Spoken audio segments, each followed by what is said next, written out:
فلن تجد له وليا مرشدا وأشهد أن لا إله إلا الله وحده لا شريك له أرسل نبيه بالهدى ودين الحق ليظهره على الدين كله ولو كره الكافرون وأشهد أن محمدا عبد الله ورسوله أدى الأمانة وبلغ الرسالة ونصح الأمة. اللهم صل على محمد وعلى آل محمد كما صليت على إبراهيم وعلى آل إبراهيم وبارك على محمد وعلى آل محمد كما باركت على إبراهيم وعلى آل إبراهيم في العالمين إنك حميد مجيد.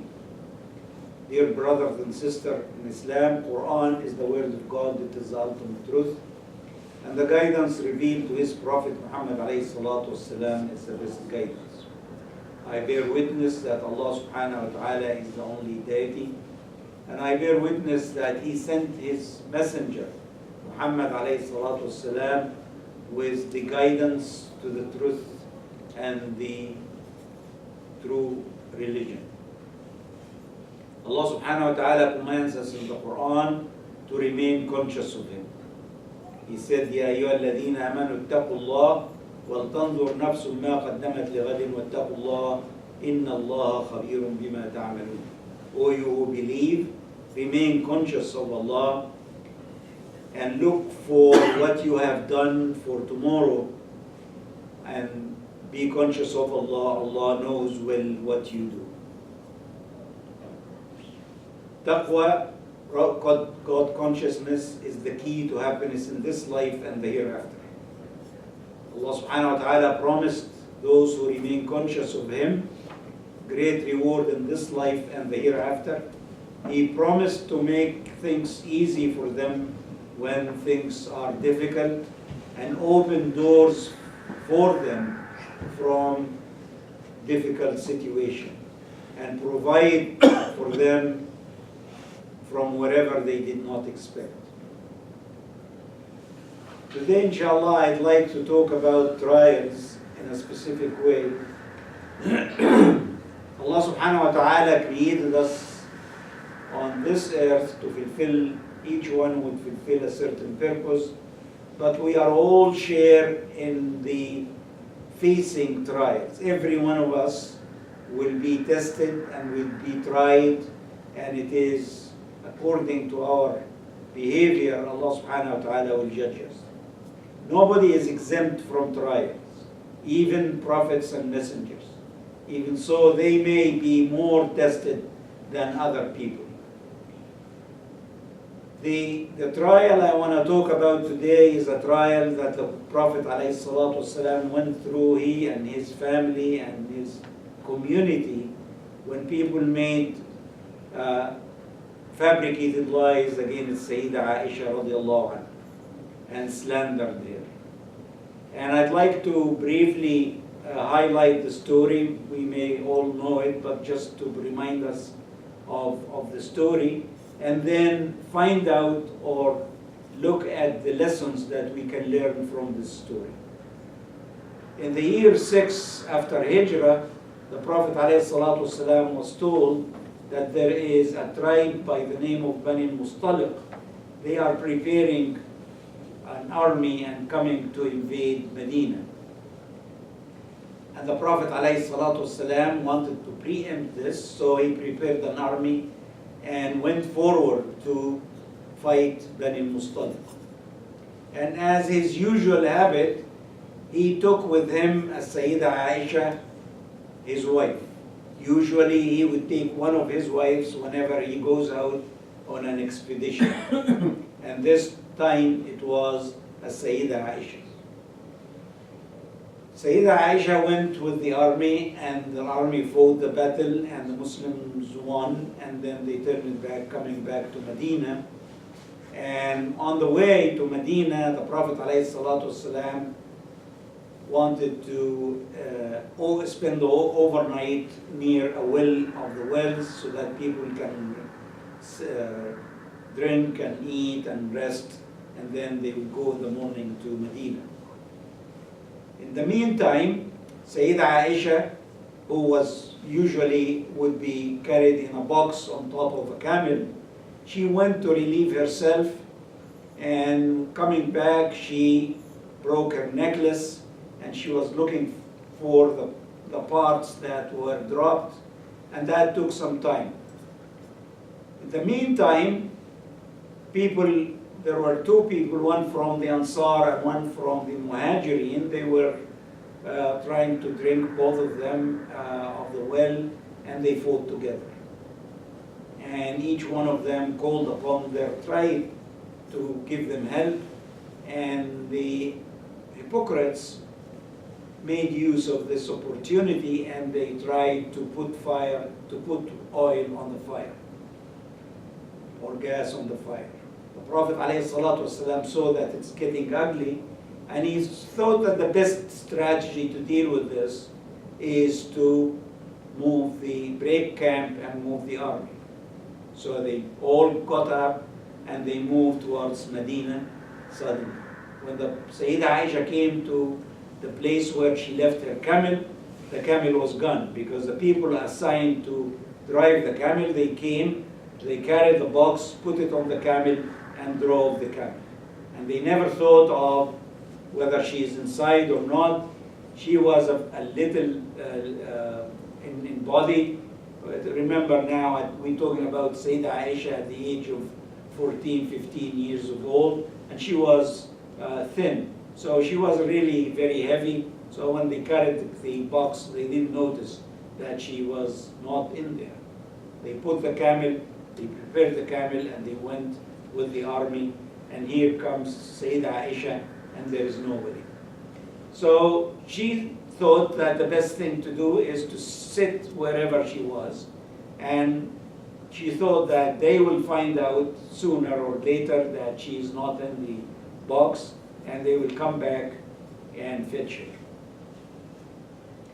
She stayed there, she slept, while one of the companions of the Prophet by the name of Safwan, his task was always, after the battle, he would look for people who are left behind, especially those who were entrusted with giving water to the fighters or looking after the wounded and so on, make sure that everyone has joined the army and nobody is left back. So he came and found the Sayyidah Aisha, and he gave her his camel to ride, and they went back to Medina. And in the morning they entered Medina. People saw the Sayyidah Aisha riding the camel of Safwan, and the rumor machine of the hypocrites started working. And unfortunately, some of the Muslims, true Muslims, contributed to this or fell in the trap. Among them one by the name of Mustah. Mustah was a relative of Sayyidina Abu Bakr, and he was a poor man, and Sayyidina Abu Bakr used to give him money and used to take care of him. But nevertheless, he started spreading the rumor. Another person was the cousin of the Prophet ﷺ. Sayyidah Aisha, when she went back to Medina, she fell sick, and she didn't realize what was going on. The Prophet started hearing the rumors, and that was a very difficult time for the Prophet and the people around him. One of the things that the Prophet did is that he asked it. He never said anything to Sayyidah Aisha so far, but he asked his close companion. And look at the testimony of these companions. He asked Sayyidina Umar ibn Khattab radiallahu anhu, what did he think? And Umar ibn Khattab radiallahu anhu said, this is a woman that Allah subhanahu wa ta'ala made you with. He made her your wife. And Allah subhanahu wa ta'ala would not trick you by giving you a bad wife. Very beautiful testimony. And he was referring to a dream that the Prophet ﷺ mentioned. He said, a couple of times I saw Jibreel coming in my dream carrying a cloth, a silk cloth. And he would say, this is your wife. And when would I reveal the face, it was Sayyidah Aisha. But Nevertheless, they suffered, and this continued for about 50 days. Sayyidah Aisha, when she became sick or sicker, she asked the Prophet ﷺ that she would move and stay with her mother. She said her mother would nurse her. And one day, she was actually walking with the mother of Mustah, the one who was spreading the rumors. She came to know about the rumors. And she was completely devastated. She went back and asked her parents, and they said, well, yes, this is true, but what can we do?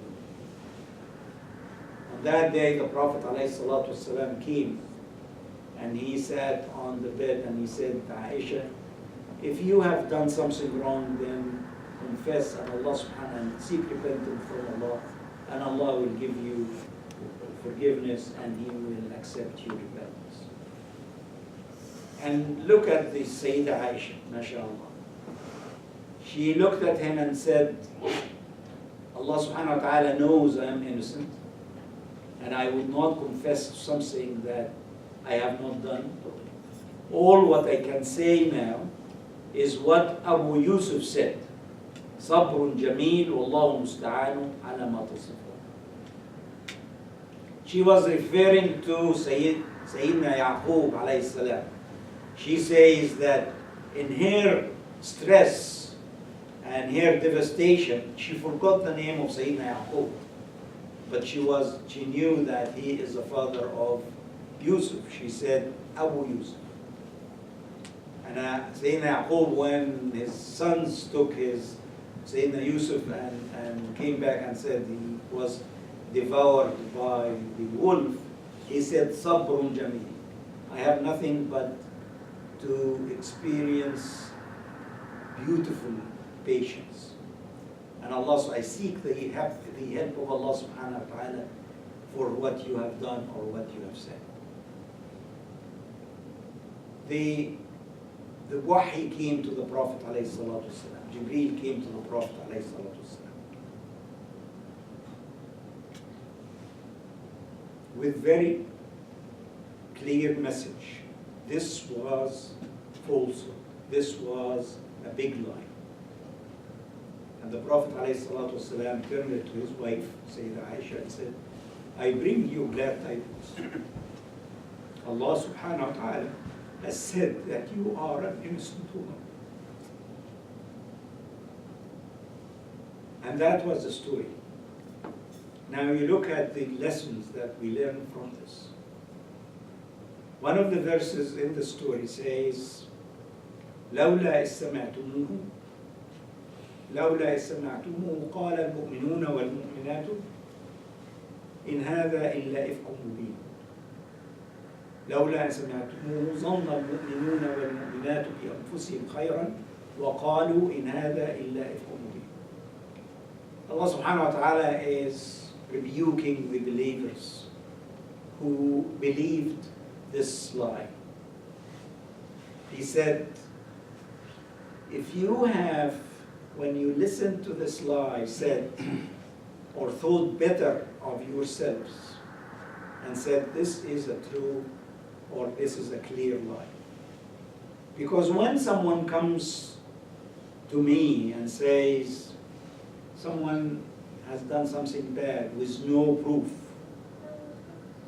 and I accept that without any investigation or any consideration, then there is something wrong with me.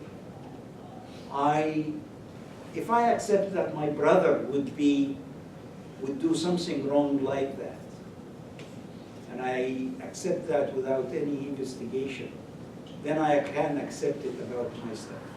So Allah subhanahu wa ta'ala says, why did you not think of yourselves in a better way? Why would you accuse somebody without having proof? So that's a message that we have to have husn al-zann. We have to think of our brothers and sisters as we think of ourselves. If we want them to be in a good place, If we want ourselves to be in a good place, we have to think of them to be in a good place as well. The second verse, which starts the same way, ولولا إذ سمعتموه قلتم قلتم ما لنا أن نتكلم بهذا سبحانك إن هذا إلا بهتان عظيم. Why didn't you, when you hear this, say, we should not indulge in this, we should not talk about this? This is clearly a great falsehood. And again, these two verses give us the message that if we hear something, then we have to make sure that it is based on concrete proof. We should not allow our whims, our thoughts. You say, I think something this happened. I thought something this happened. That is not acceptable to Allah subhanahu wa ta'ala. And it is not acceptable in this particular case because it is a major accusation. But you can apply this to any other thing. And we all fall on this. Somebody comes and says something about somebody, and we believe it. And we need to look at this and review our ways of thinking as far as this is concerned. The third message that you can get from this, from these verses, is a verse concerning the Mustah and Sayyidina Abu Bakr. I said Mustah was a relative of Sayyidina Abu Bakr. Mustah was a poor person. Allah subhanahu wa ta'ala, Abu Bakr used to give him money to help him. And when he heard that Mustah is spreading this rumor about Sayyidina Aisha radiallahu anha, he stopped giving him money.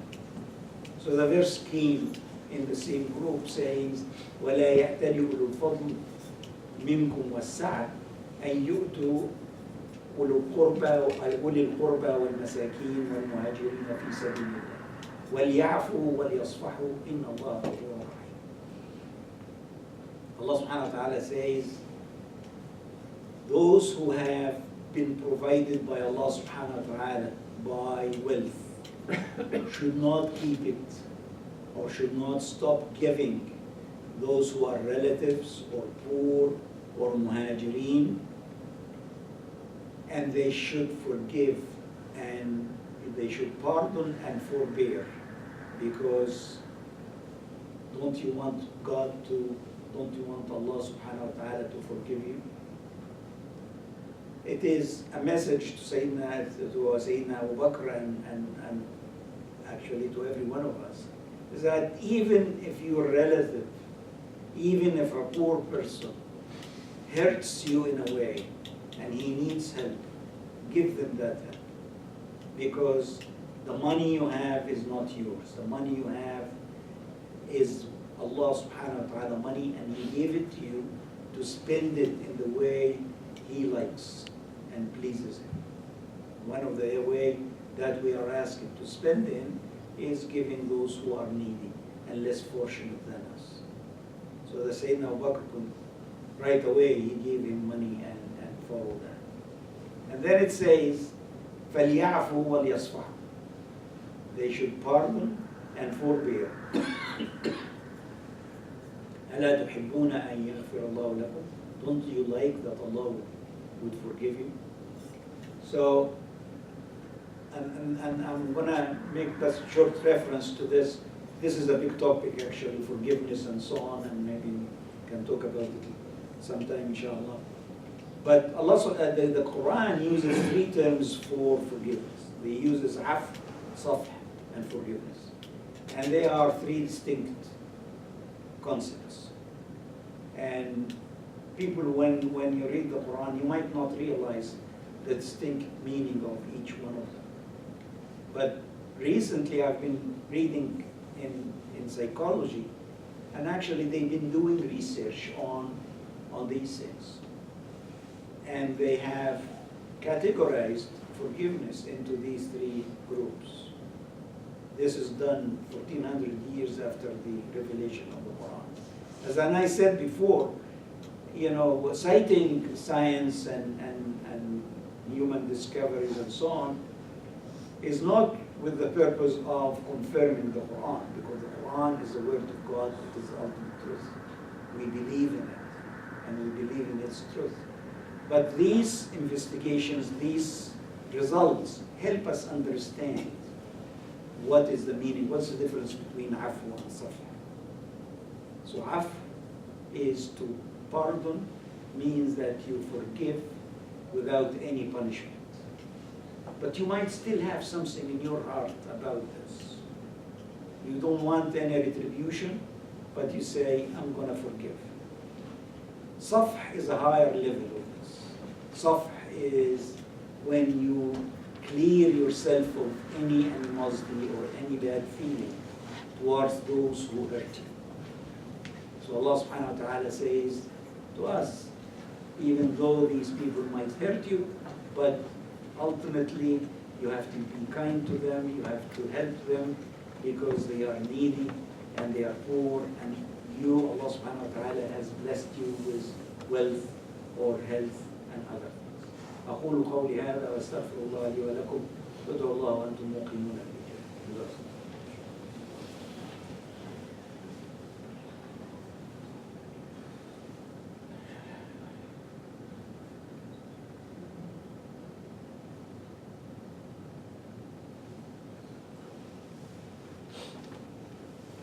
الحمد لله رب العالمين، والصلاة والسلام على أشرف المرسلين سيدنا محمد وعلى آله وصحبه أجمعين. اللهم صل على محمد وعلى آل محمد كما صليت على إبراهيم وعلى آل إبراهيم، وبارك على محمد وعلى آل محمد كما باركت على إبراهيم وعلى آل إبراهيم في العالمين إنك حميد مجيد.